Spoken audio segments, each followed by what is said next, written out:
Welcome to the Bold Goal Crusher podcast. For anyone looking to stop letting life get in the way and start crushing bold goals. I'm your host, Sara Mayer, and I'm thrilled to navigate this journey with you because it's time to start boldly achieving without working double time. So let's dive in. Hello, Bold Goal Crushers. I'm super excited about this episode today. I think you're really going to enjoy my guest, but also our conversation. So let me introduce you to Lisa Small. She is a co-founder, chief revenue officer, and team development consultant at Habitual Growth, which is the number one process for helping individuals and teams reach peak performance through intention-oriented actions and increase behavioral awareness. Lisa passionately is dedicated to the mission to grow 5 million lives by 2027. Wow, we're going to talk about that big, bold goal. She's also the CEO for Lisa Small Consulting and is an accomplished medtech leader with multidisciplinary industry experience spanning startups to global billion-dollar corporations. She specializes in building high-performance, engaged teams and instilling core discipline and excellence across the company culture. Oh my gosh, Lisa, I am so excited about this conversation. This could not be more timely. Oh, thank you so much. As you were reading it, I'm like, who's that? Who's coming? That is you, my friend. Before the show, before I hit record, we were chatting about your bio and this conversation, and you joked and said, "Oh, did you read my Instagram post yesterday?" So I could not be more excited to jump in. And I want to kick it off because you work with high performers and you work with high performing teams. And many of my listeners come from that culture. They've been in corporate, they've climbed the ladder, they may be sitting in their cube or their corner office and thinking there's something more for them. And so they jump into business.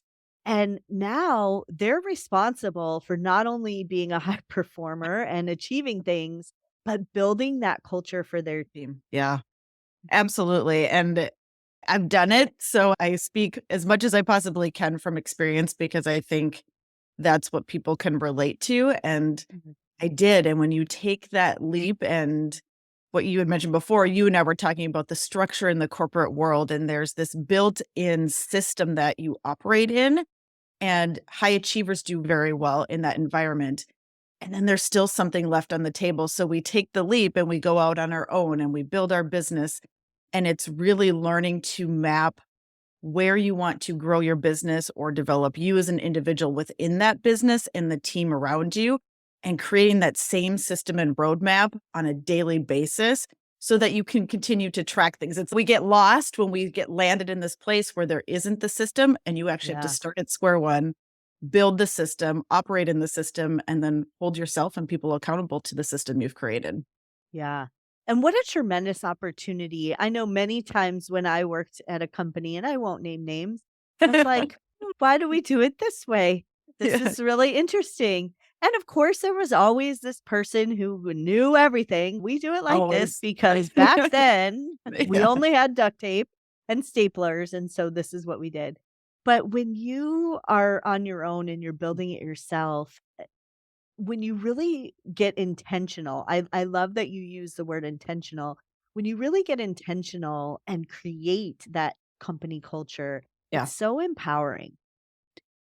It's so empowering, and there's a shift that has to occur, at least there was in my experience, because built into the system in the corporate world, while we question what's happened or how we operate within it, there's also this reward system that is a byproduct. And so leaving that where we get recognition or reward or just verbal praise or whatever it is, you have to find that on your own, and you have to be able to create a system for your employees. Yes, that does that in your own business, but then you have to look internally at what's going to motivate you, make you feel rewarded and loved and all those things for doing the work that you need to do. And that actually comes through intentional action.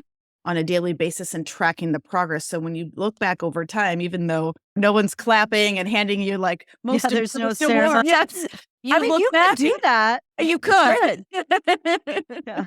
Yes, you could give yourself an award, but it changes the conversation with yourself when you have to look internally at what have I been doing? How have I followed through? What progress am I actually making? And what am I really proud of that maybe no one yet has been able to see? Because there's a lot of work that happens in a business before there's any external recognition of the work that's been done.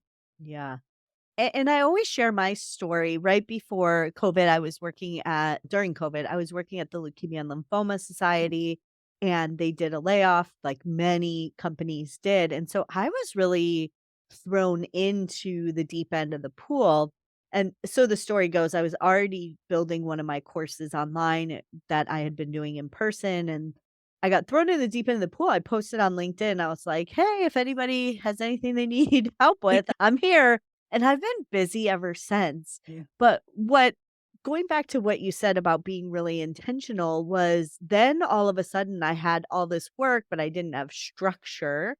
And I also didn't like I was known for accomplishing the seemingly impossible in my day job. And it was because I had a strong team. Like I could walk out of a meeting and be like, we're going to do this wild idea that nobody's ever done before. I'd go to the next meeting and someone would say, "How are you gonna do that?" "I don't know." By the time I walked out of that meeting, the team that I talked to about it had already figured it out. So I had these great Yes. minds on my team, and then I was in business, I'm like, "I have this wild idea. Huh. You Who's doing that?" "Oh, me? Only me." "Alright, here we go." sort of a visionary and you have the infrastructure behind you in the corporate world to of a team or whatever that builds it. But then to look at your own schedule and now you don't have the luxury of just being busy to be busy or delegating all the things that you might have normally delegated. You actually have to build a roadmap and then build your days with intention, which is why I think living with intention is so important. Because if you don't know the direction that you're headed and the outcome that you're ultimately trying to achieve, I love your big, bold goals. I'm so in Yeah. favor of that for people because it sets them in a right direction. And then you build the roadmap and then you drill down into every single day. What are the needle movers that are going to get me to where I go? Because in business, there's 8,000 things that happen on a given day, and there's 5 fires that come up before 9 a.m. And you really have to have the level of personal accountability to do the actions that are going to move the business forward and not get lost in all the shuffle. Yeah, yeah. And I love that you talk about key indicators. If somebody is Mm. sole entrepreneur or just starting, what would you suggest be some of those indicators? How would they go about setting those? It depends.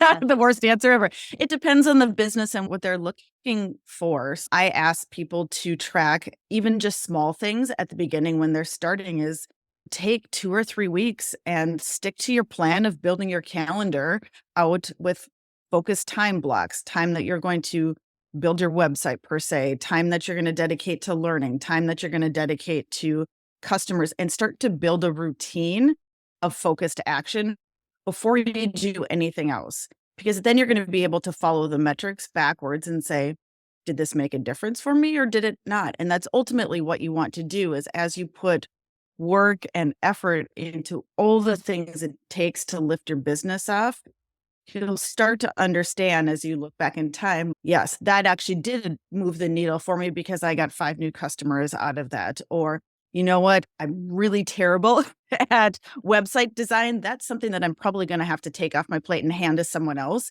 So it's understanding where your capabilities and strengths are and what you can personally move forward and what should be delegated to somebody else. Mm. I love that. And when you first start a business, it's really about exploring. It's a lot different than when you start with Mhm. a jobby job or a corporate job, whatever you want to call it. And they're like, here's your job. And then there's always 6 things that they didn't know was your job. But when you start a business, you get to really explore what do you like to do? How long is it taking you to do these things? And then when you build the future of that, who could possibly be the support? And that takes time. As you mentioned, you're coming out of a corporate place and you don't really know what your capabilities are. You've operated largely probably within a job responsibility document that says, here's what I do and this is what I'm really good at. And I can give you an example. I come from medical device world, and part of the skill set that I had to learn in my business was sales and marketing and building social media content and all those things. And it hasn't been easy, but it's allowed me to grow and develop in a way that I didn't think, that then I can apply to other areas of my business because I've got a cadence. And so some of what I encourage people to do is don't rush the process of learning what you might actually be interested in because it seems foreign to you at that time. And then there's parts of it that you are like, yep, no, thank you. I'm going to hand this off as soon as possible. And that's part of the discovery process for you as a business owner as well, as what do you want to own and what really doesn't drive you, because then you're not going to put forth as much effort. It's not going to be the polished, finished project that you want it to be. And so having the awareness of who you are, what you like, and where your strengths lie, and looking in the mirror and saying, yep, that is or isn't me right now today. Am I willing to put the effort in to become a subject matter expert in this area? Or this is something that's going to be the first to go when I start to churn some revenue and can start to take things off my plate. Yeah. And we both have the experience of building businesses. I'd love to hear your experience. Like you left a structured environment, you built a business, and now you have your own business, but you're also in another business. So, what was your journey like? Oh, it's rocky. I don't like to sugarcoat it. It's really hard. For a long time, my identity actually came from my corporate career, climbing the corporate ladder, getting all the accolades and recognition, leading very large teams. Those things made me happy. And while I wanted to start a business and learn to create impact in a different way, I wasn't prepared for everything we've just talked about. The structure that isn't there, the need to have to look internal to find fulfillment because that's not coming from anywhere else, and how long it's actually going to take to see results in your business because you work day in and day out. I get up and I work on the business, I work in the business, and it doesn't move as fast as we think it's going to. And you were referencing one of my social media posts yesterday, and it really was like, I'm a generally positive person. So I left my corporate career and I was like, yes, let's go. This is going to be the most amazing thing.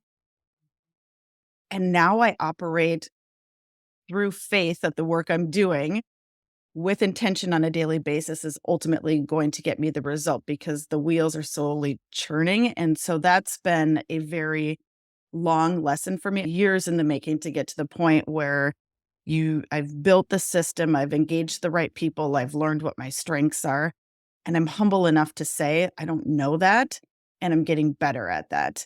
I'll share with your listeners, it's the most rewarding thing I've ever done. You find a capability within yourself that you didn't know existed, and you own your days and what you do with your time and the impact that you're making. Like, that is all yours as a business owner, and that's incredibly impactful. Yeah. It's a tremendous responsibility to I saw back to a post. I saw a post yesterday, "Welcome to entrepreneurship," where you feel like you've done a million things in a day, but you've done absolutely nothing. Yes. That's exactly it. But I think that's like that in business too. I know when I worked several corporate jobs in the education and Mhm. nonprofit sector, and we had conversations at the leadership table of, "How did we get here?" And it was like this underlying some people called it the machine. They're like, "It's the machine because we're Mhm. trying to do this, but the machine keeps doing this, and until you change the machine, Yeah. it's just gonna keep going because people resort back to what we've always done, or there were things in the business that we didn't even know were happening, and until we really took the machine apart and Mhm. looked at it and said, "Oh, why is this person spending 18 hours on this spreadsheet a week Yes. when we have a whole team of programmers over here that could build that in 15 minutes? Yes. What is going on?" And that was the cool part of being in leadership, but I think there's such a tremendous it's also a responsibility, but there's tremendous excitement in being able to create that machine from nothing. Yes, absolutely. And it's so true. There's machine of entrepreneurship, which you create and you build. And then there's the machine in the corporate world that people live in as well. Yeah. And you have to apply a realistic behavioral assessment on both in both machines. Yeah. One, as a leader, you're looking over your team in the corporate world and saying, okay, why are people doing these things this way? How can we do them differently? What kind of small changes do we need to create within the teams to ultimately get a different result? And you have to do the same thing in your own business because you can get lost in this pattern or a habit of doing things a certain way, and you a lot of times as a business owner, you when you start, you're an N of 1. So it's Yeah. just you. And so being able to step back and look at it and go, "Why am I doing it this way? Does it make sense? What other processes or systems can I put into place? What if I tried it a different way? What would the outcome look like then?" And so it's a similar mindset, but you're still looking at the machine. It's just harder to do when you own your own business because you are the business. Yeah. I always I always think back to my one stint in education, several stints in education, but there was this one particular time where I became obsessed with goals. And I can pinpoint the exact point. Mhm. It was I was in sales similar to you, admissions, and worked in that environment for a long time, and then my boss came up to me and said, "I want you to be the director of financial aid." So this was really bizarre because I knew nothing about financial aid. Like, I still to this day cannot package a student's financial aid package. And I just was like, why am I what? And Mhm. his response was because I need somebody to look at it from a different perspective, Mhm. from the sales perspective, and it's not going to be long term. It's until we find somebody. I'm like, okay. And one of the goals was to get a little in the weeds, but one of the goals that they had set was to basically provide a financial aid package to 100% of the students that admissions had received Hmm. applications on, which seems like a great goal. 100 students a month. We're going to get 100 students through this process. And financial aid, the representatives had met that goal for years. But when we started to really look at it, what was happening is in order to achieve that goal, the financial aid reps were like literally blowing up these kids' Oh, phones to yeah. get them on the phone, to get them a package, to get them into class. And it would take one statistic was like 25 phone calls to get the student on the phone. Oh. So what do you think happened once they got into class? They're sitting in class, but they're not really it was an online school. They're not really going to class. So they're in the course. The teacher thinks they have 40 students. They really Mhm. only have 20 because the other 20 had it took them 25 calls to even get them on Yeah. the phone. Uh, And so then we had teachers getting paid for 40 students. We were 2 weeks, 3 weeks later dropping 20 students. And they really were only teaching 20 students, and we could have told you that from the beginning. yeah. And it was a tremendous waste of time, energy, money, resources. And so I was like wild and crazy at the time. And I was like, what if we set the goal at 75%? They're like, no, the goal needs to be 100%. Like everybody needs it. I said, what if we set it at 75% and 5 phone calls? That's it. Like after 5 phone calls, we let that person go and they have to outreach to us. Oh, that'll never work. It saved so much money, Yes. so many resources. Our retention rate went up and the frustration went down. The Mhm. faculty was like, why do we have these kids who are never going to sit in our class? And we were actually able to reduce some of the numbers of faculty members that we had to staff for classes because they were really going to show up. So I became obsessed with goals because I was like, why is this the goal? How did we get here? Yeah. And what is the impact of this team actually meeting this goal? And also, what pressure are we putting on that team to actually meet it? Yeah. I think that's such a great example and a good call out because there is the behavioral awareness, and it in this case is in relation to goals because a lot of people set a goal and it's this way or the highway, and there's this is the only bar that's going to be set. But if you step back and you look at it, you can still achieve a result in the general direction that you want to go. with less effort, less people, and with more happiness along the way. Yeah. It's just crazy. Yeah. And so that's a great example that, yeah, looking at just the way things, a different perspective and bringing in outside perspective or changing the way you approach an end result and saying, how could I get there in a lot of different ways? I don't know.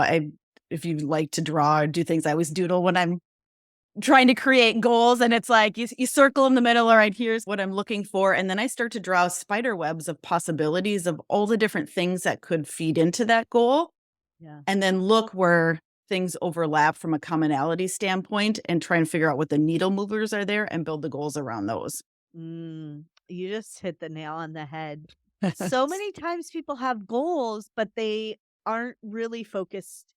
They don't know what the needle movers are to actually achieve the goal. Yeah. Yeah. Or they don't define them or they don't Mhm. create that level of granularity. And I think that's so needed. And I feel from my perspective that we rush our goal setting.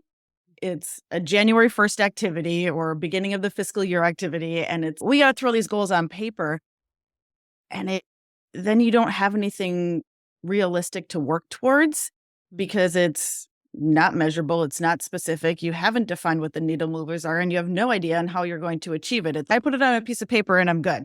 End of Yeah. story. Yeah. And I it's take it. really those tactics that we Yes. need to think about. Like, I have a client who one year had this bold goal, which was great. She's, I want to double my revenue. And she had put it on her vision board, had a little thing, whatever. It was all declared to the world on social media. And Yes. then we started talking, and I was like, "Did you run the numbers on that?" And she's, "What do you mean?"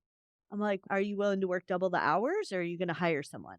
She's, "What do you mean?" I was like, "But you charge per hour." Hmm. So, how are we going to get to that goal? I think you should change your whole pricing system and charge per project, and it's totally doable. And blah, blah, blah. She's, I worked really hard on my pricing. I'm like, I'm just helping Yeah. you get clarity on this goal. But I think sometimes we have these bold goals and these ideas, and we need to really break them down in order to make sure not only are they achievable, but do we have the tools and resources to do it? Yeah, absolutely. And as business owners, we get very attached to the things that we're doing and the goals that we've set. And it almost feels like a personal insult when someone challenges us. It's, wait, this is my business. I know how to do this. And yet sometimes we're the people in our own way when it Yeah. comes to actually setting that roadmap and ultimately figuring out the best way and most efficient way to achieve those goals. Yeah, and I think the other thing too is there's such beauty in coaching and consulting. She was charging per hour and she was designing websites. And the reality is it didn't take her that long. Mhm. It would take me forever, Me but it too. did not take her that long. And so she was actually penalizing herself because she got really good on at her craft. Yeah. Because she could do it so quickly, other people were out there charging way more money, but her only way to achieve that money would increase her hourly rate or charge by project. And so I think it's just looking at that perspective, having a different perspective. And I think it's an evolution of your business as well, because you may start with one model of revenue generation at the beginning because you need the credibility, you need the experience, you need the customer reviews or referrals, whatever it might be. And then there's a point where it starts to shift because you move Yeah. away from learning and gaining that experience to gain credibility into a space of true revenue generation because you're now an expert in Yeah. whatever field it is that you're working in. Yeah.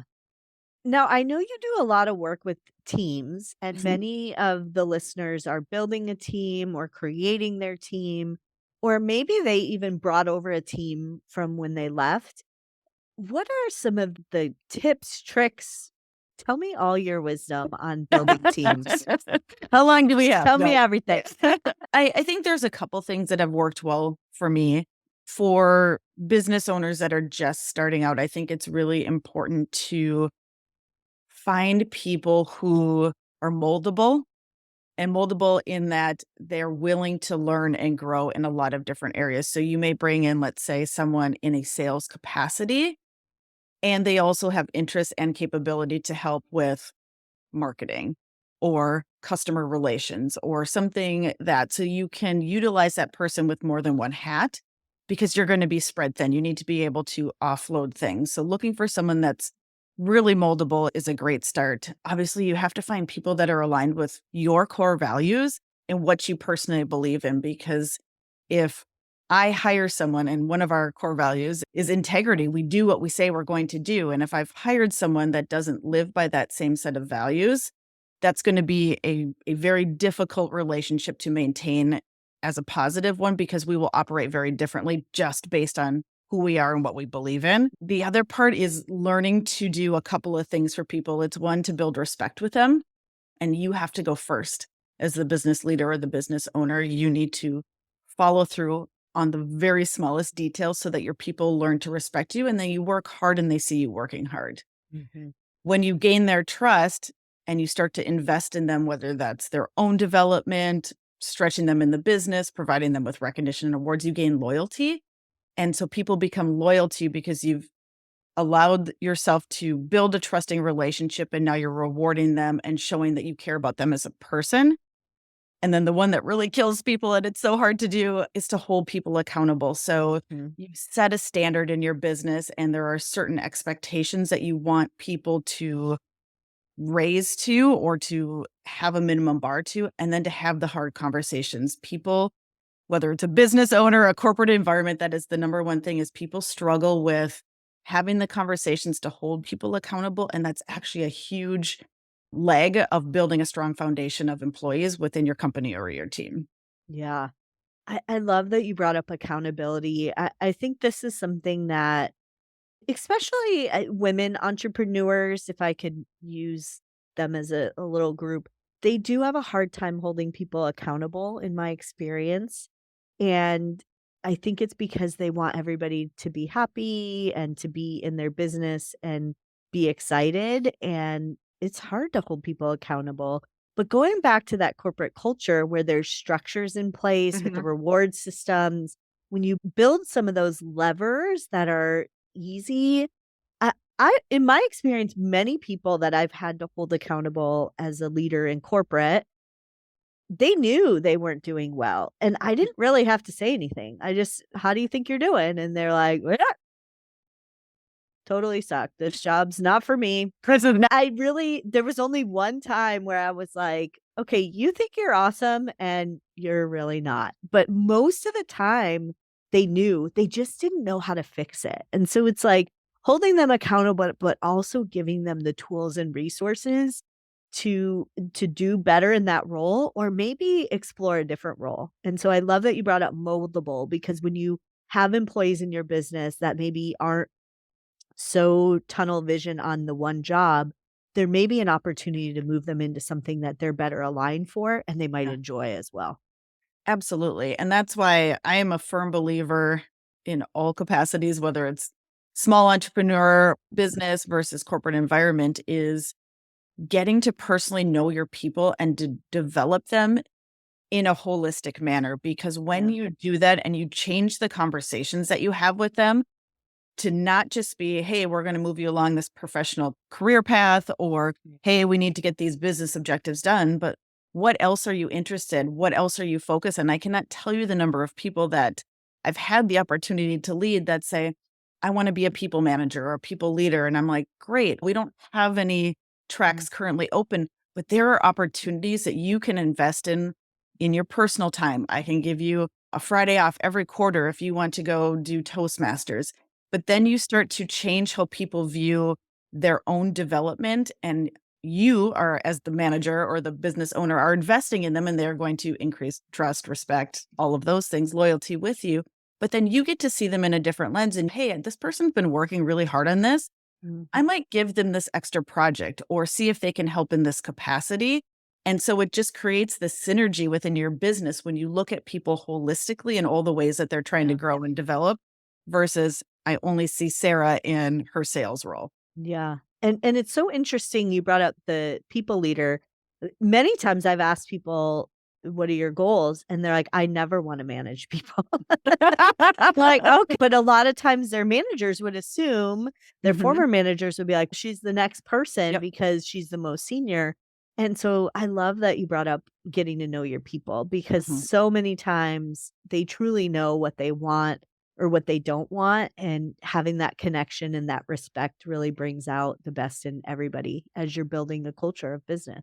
Yeah, and asking why. People leadership is a great it's an easy example to use because I've had both. Yes. No, Yeah. I never want to lead people. Why not? And a lot of times the objections that I've heard come from fear, lack of experience, Mhm. uncertainty, like what kind of support system would be built in. And so when you Yeah. allow those conversations to naturally happen and then you ask questions with really good intent because you want to understand, that Yeah. helps you better guide with your people and address some of their fears or concerns or lack of Yeah. experience. Yeah. I could absolutely talk to you all day. And I Yes. know the listeners are probably like, oh, yes, we could talk all day. If someone wanted to reach out to you, connect with you, or work with you, how might they do that? And then what might they expect? Awesome. Thank you for this opportunity. Yes, you can find me at workwithlisasmall.com. You can send me a direct message there. You can also find me on Instagram at the real Lisa Small or send me an email at lisa@habitualgrowth.com. From an expectation perspective, I'll just sit down and get to know you. I'll hear what you're looking towards and start to build a custom solution with you. So, short introductory call, and then we'll figure out if we're a great fit and if I can provide value and what that might look like for us as we walk down that journey together. Awesome. I love it. You have so many years of experience, and I Oh, thank you. know that you've provided tremendous value on this show. So I know everybody's going to get a lot out of it. So thank you so much. Oh, thanks, Sarah. It was great to do this with you today. Yeah. All right, bold goal crushers, it's time to crush your goals and everything that gets in the way so you do not have to work double time. So let's get to it. Thank you for tuning in to the Bold Goal Crusher podcast, where we crush goals and everything that gets in the way. I always love to support my community. Thanks for tuning in. I look forward to seeing you crush your goals this year.